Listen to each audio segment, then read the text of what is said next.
بسم اللہ الرحمن الرحیم۔ السلام علیکم ورحمۃ اللہ وبرکاتہ۔ امید کرتا ہوں کہ آپ سب خیریت سے ہوں گے۔ آج کا ہمارا موضوع ہے حضرت امام زین العابدین علیہ السلام، آپ کی ولادت باسعادت سے لے کر وصال مبارک تک ایک مختصر مگر جامع گفتگو۔ تو آئیے اپنے موضوع کی طرف چلتے ہیں۔ ولادت مبارک۔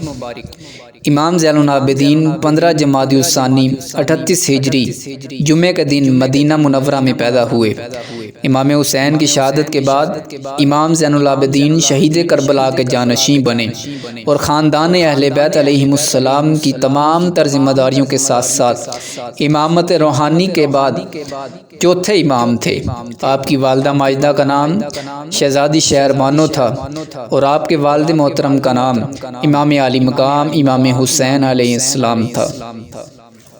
نام، کنیت، القاب۔ آپ کا اسم گرامی علی، کنیت ابو محمد، ابو الحسن اور ابو القاسم تھی۔ آپ کے القاب بے شمار تھے، جن میں زین العابدین، سید الساجدین اور سجاد عابد زیادہ مشہور ہیں۔ لقب زین العابدین کی توجیہ۔ امام مالک کا کہنا ہے کہ آپ کو زین العابدین کثرت عبادت کی وجہ سے کہا جاتا ہے۔ شواہد النبوہ میں ہے کہ حضرت امام زین العابدین ایک شب تہجد میں مشغول تھے کہ شیطان اژدہے کی شکل میں، سانپ کی شکل میں آ کے آپ کے قریب آ گیا اور اس نے آپ کے پاؤں مبارک کے انگوٹھے کو منہ میں لے کر کاٹنا شروع کر دیا۔ امام اپنی عبادت میں مشغول رہے، آپ کا دھیان کامل اپنے رب کی طرف تھا اور ذرا بھی غافل نہ ہوئے اور نماز میں مصروف رہے۔ بالآخر شیطان عاجز آ گیا اور چلا گیا۔ اسی وقت عاطف غیب سے آواز آئی، انت زین العابدین۔ اس کی صدا 3 بار آئی اور کہا، بے شک تم عبادت گزار کی زینت ہو، بے شک تم عبادت گزار کی زینت ہو۔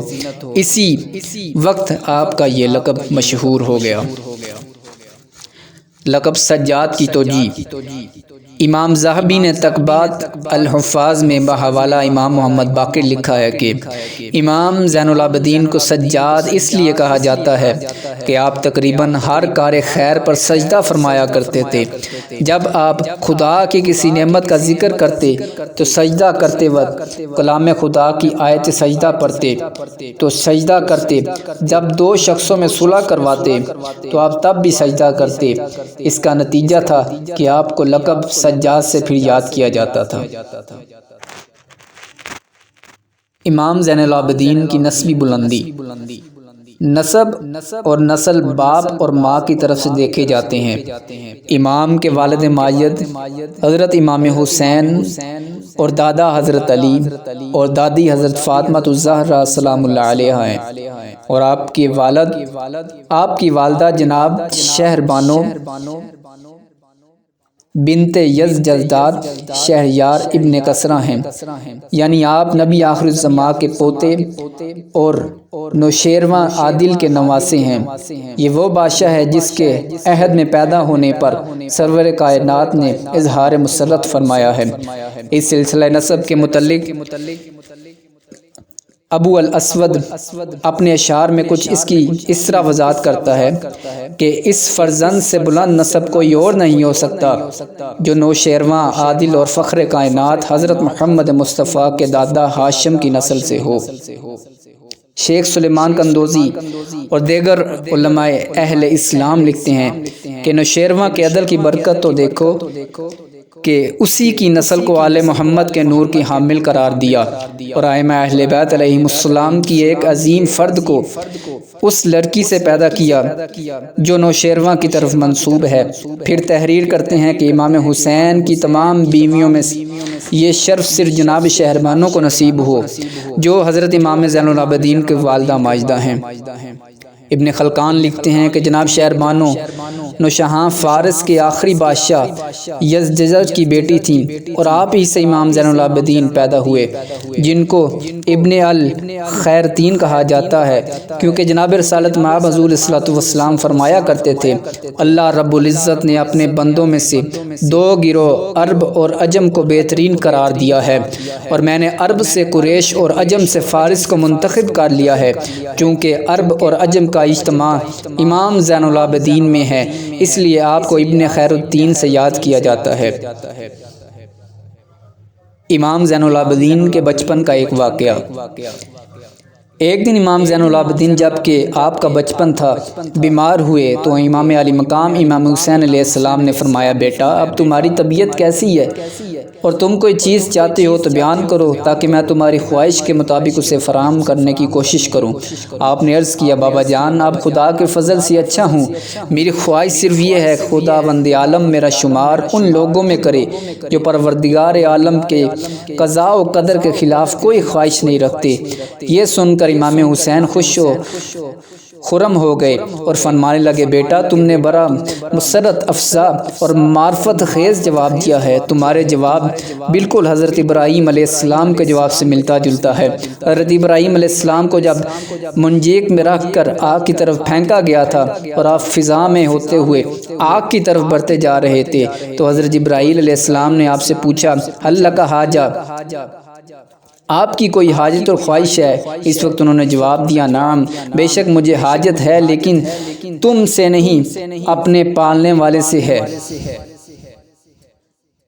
آپ کا حلیہ مبارک۔ آپ کا رنگ گندم گوں سانولا اور قد میانہ تھا۔ آپ نحیف اور کمزور جسم کے انسان تھے۔ آپ حسن و جمال، صورت و کمال میں نہایت ہی ممتاز تھے۔ آپ کے چہرہ مبارک پر جب کسی کی نظر پڑتی تھی تو وہ آپ کا احترام کرنے اور آپ کی تعظیم کرنے پر مجبور ہو جاتا تھا۔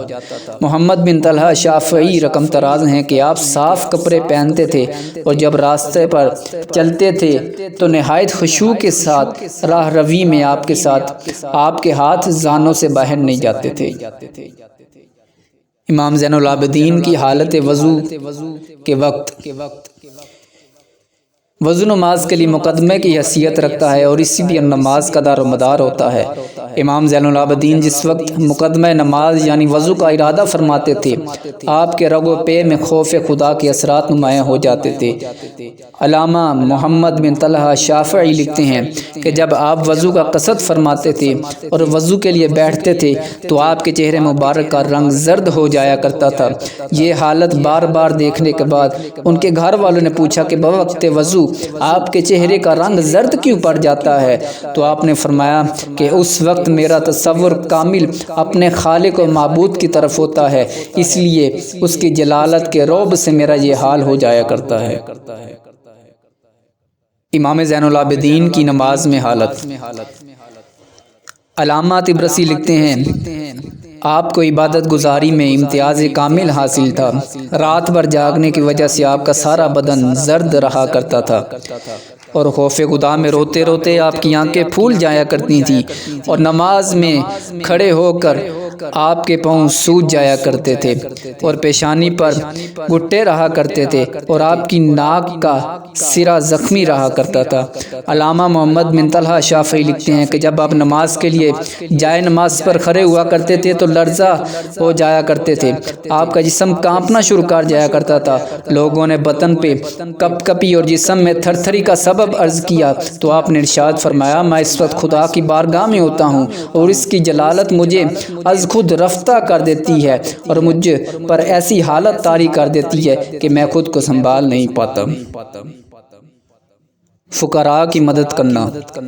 امام محمد ابن اسحاق نے نقل کیا ہے کہ مدینے میں بعض لوگ زندگی گزارا کرتے تھے لیکن ان کو معلوم نہیں ہوتا تھا کہ ان کی ضروریات زندگی کہاں سے مہیا ہوتی ہیں۔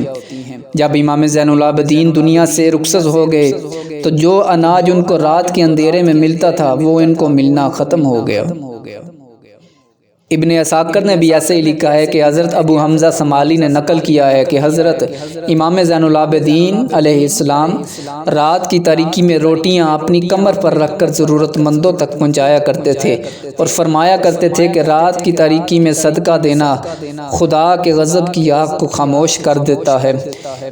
ابن عائشہ نے اپنے والد گرامی سے انہوں نے ان کے چچا سے روایت کی ہے، فرماتے ہیں کہ اہل مدینہ فرماتے تھے کہ حضرت زین العابدین جب دنیا سے چلے گئے تو مدینے کے لوگوں کو رات کی تاریکی میں ملنے والا صدقہ ختم ہو گیا۔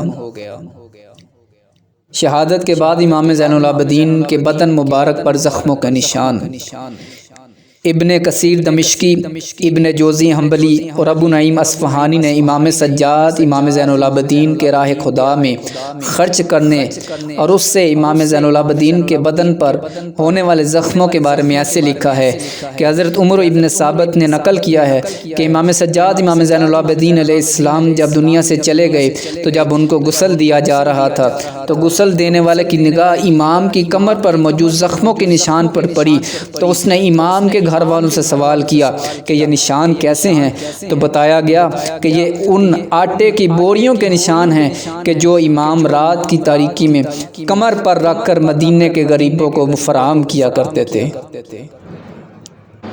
امام زین العابدین کی شہادت۔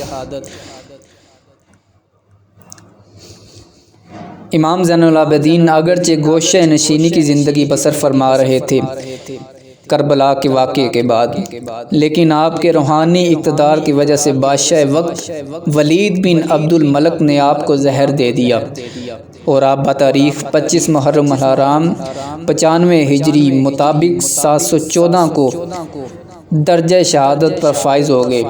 امام محمد باقر نے آپ کی نماز جنازہ پڑھائی اور آپ کو مدینہ کے جنت البقیع میں دفن کر دیا گیا۔ اللہ تبارک و تعالی سے دعا ہے کہ ہم سب کو آل محمد کی سچی پکی محبت مودت نصیب فرمائے۔